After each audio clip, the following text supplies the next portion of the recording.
Hello, this is Victor Echo 7 X-Ray Hotel. Name is Chris, and I've been working on this firmware for the IQ32 for quite a while now, and I wanted to show some of the new features, partly for the beta testers to get familiar with how to run this new set of features, but also as a bit of a tease for the people who are going to eventually get the release, hopefully sometime in October.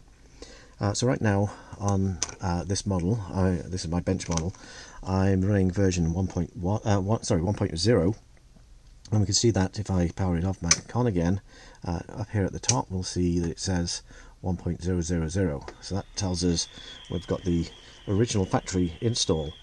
To do an update, what we use is a little USB flash drive, and I've already put the image on here, which will be available in the beta distribution. And to run this, or load this, what we do is we power off the radio, insert the USB flash drive. Now the image has to be in the top level folder, the root directory of the flash drive, and then we hold down the frequency button and power it on, and then we can release the frequency button while it loads. It takes about 15 seconds to load, and once it's done it will power back on. And we'll see up here at the top, it will have the 1.100 beta 2, which is the release that we're now testing. And there it is. It's got the new load in. So let's go through some of the new features. So the first thing is we've got non-volatile storage on just about everything. So things like the frequency settings. Previously, if we changed frequency and went back to a frequency, it would act like a preset. This time it stores the frequency. So if I change this to say 66, 3.566, and then we'll go to 40 meters, and then we'll come back to 8 meters. It's now still at 3566. Now the other interesting thing is it's non-volatile, so if I power it off and then power it back on again, it will come back and it will still be at 3566. And that's true for all of the frequency buttons. Also the settings over this side, the non-volatile settings, they are non-volatile too. So if I adjust the frequency, the audio gain, say set it at 35, power it off, power it back on again, there we are, it's still at 35. Now these settings aren't stored in non-volatile memory immediately. It takes a few seconds. We don't want to be writing to memory too frequently, so normally you won't notice any delay.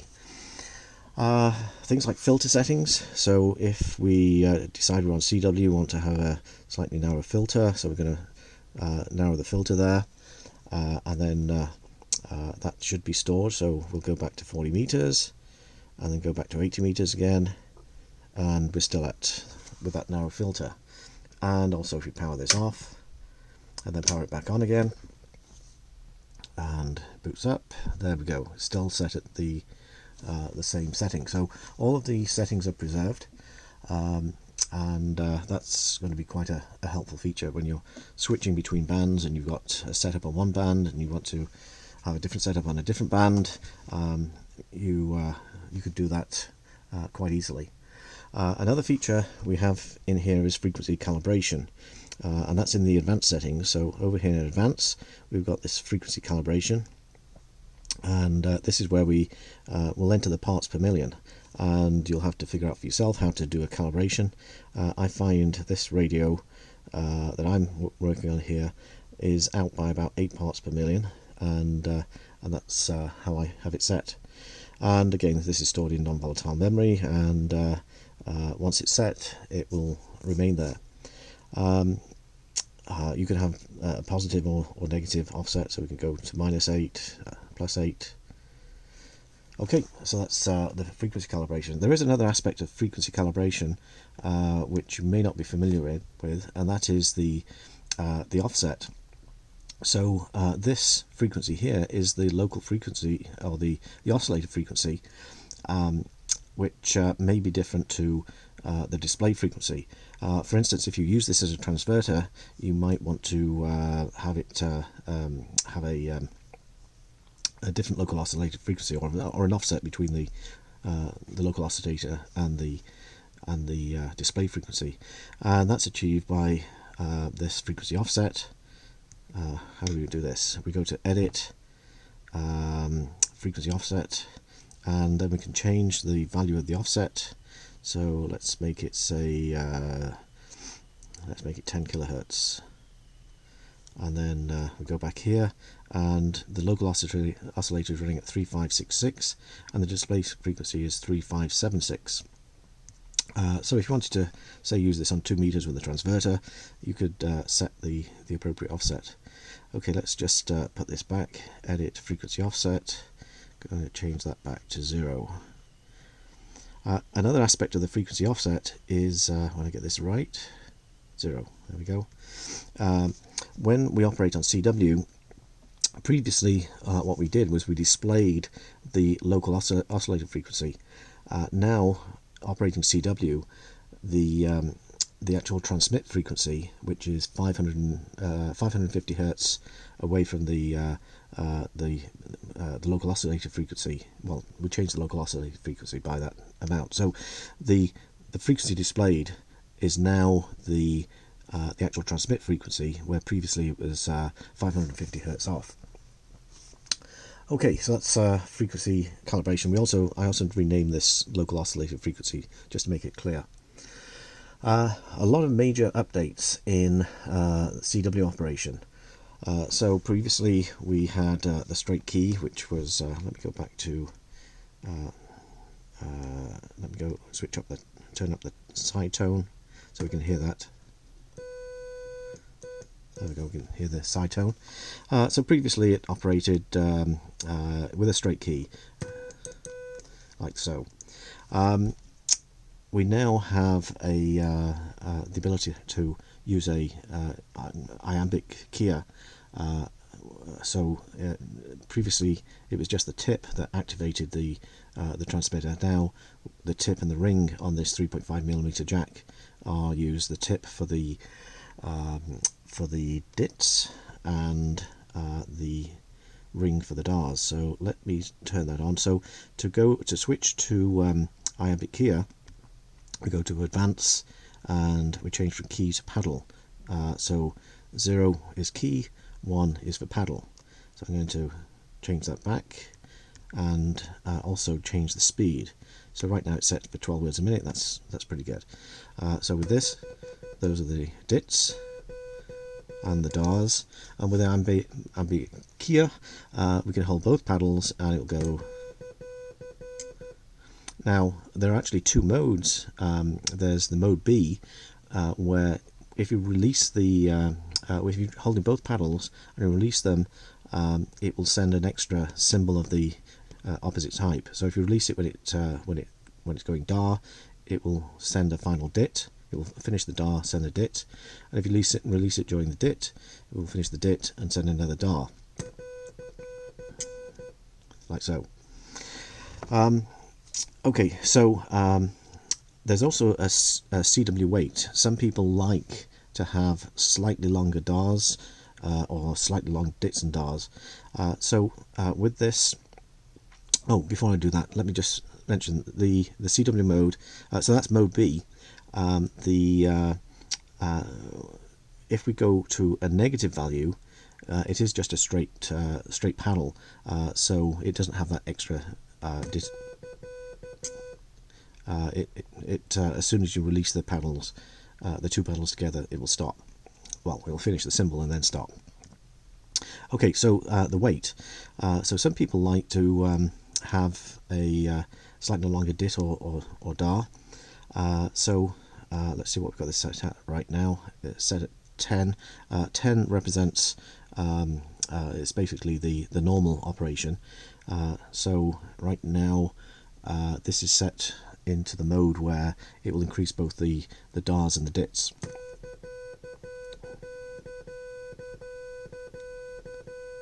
At least I think that's the way it goes.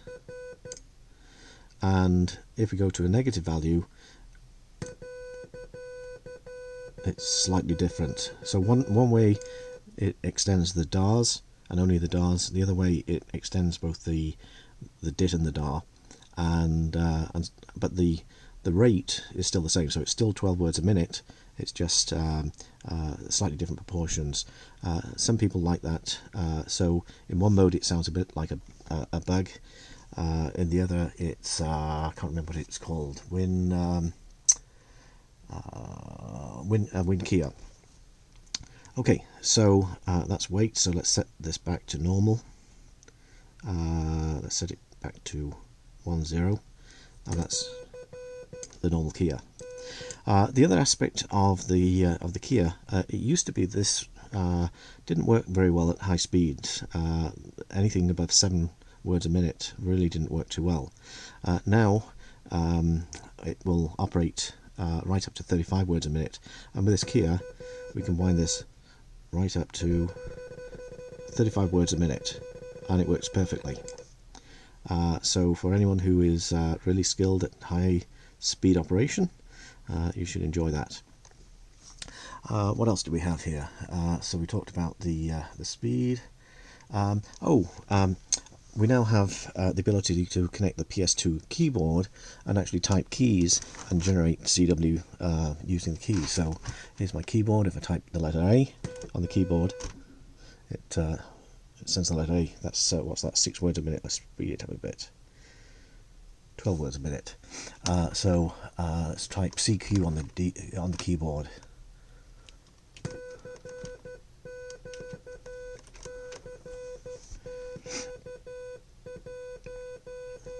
I don't know what to hit there, but you can type ahead. It will buffer the keystrokes and it will just continue to play until it finishes the sequence and then dekey.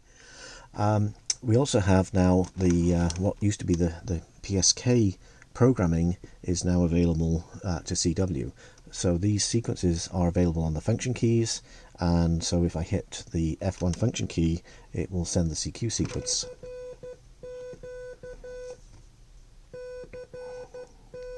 Let's just wind up the speed so we don't have to wait for it.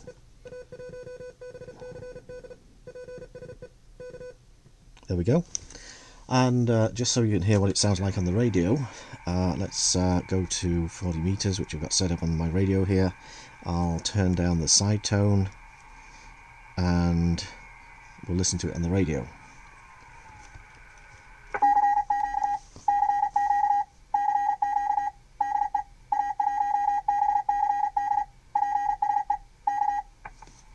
There we go.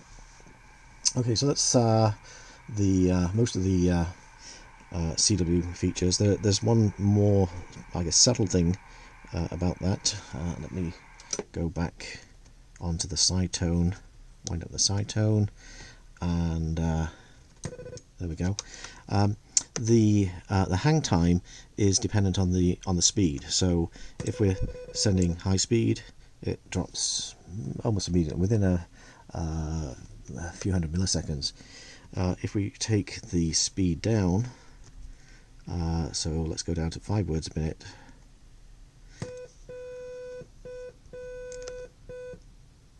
Then the hang time is longer, and it's somewhat longer with the straight key, but shorter with the keyboard.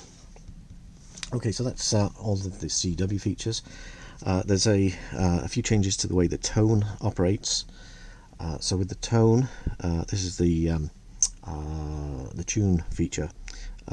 We can select tune, and that's how we would tune up a radio. It used to be that we would have to press a different mode to go back to normal operation. Now tune operates as a toggle, so we can go to tune and then hit tune again, and it will go back to the previous mode that we were operating in. And we've also increased the power. It used to be that the tune was a little bit lower power than CW operation. So now tune uses the CW code generator and is exactly the same power. A few subtle changes to the user interface. You might have noticed already, if I go back to AF gain, I've normalized this so it goes from 0 to 100 instead of the obscure numbers that were the values that got put into the internal processing. And so for audio gain and also RF gain is normalized 0 to 100. So that just makes it a little bit simpler for operation. On the advanced screen, you may have noticed there's some changes here. We used to have a whole column here of settings that were adjusting the balance between the I and the Q signals that go into the radio. Those really aren't required for this transceiver, so we've taken those out. They're just confusing to people, but so 4 of those buttons disappeared, but we did put back the switch between the straight key and the paddle.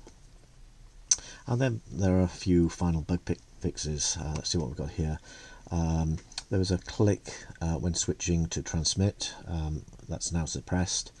It used to be that when we powered on, it would always power on in upper sideband mode. That's now been fixed. There was an offset in PSK operation. It was off frequency. That's now been corrected. Some people have been picking up RF on the serial cable if you're using a power amplifier. So we now send some extra characters to reset the power amplifier and make sure that it's ready to receive commands. And there was some problems with the filter settings where it wouldn't activate the filter settings, and that's also been corrected. So overall, a lot of fixes into this new version. So that's the rundown of the main features, and hope you enjoy it. And it's coming as an official release sometime soon. 7.3.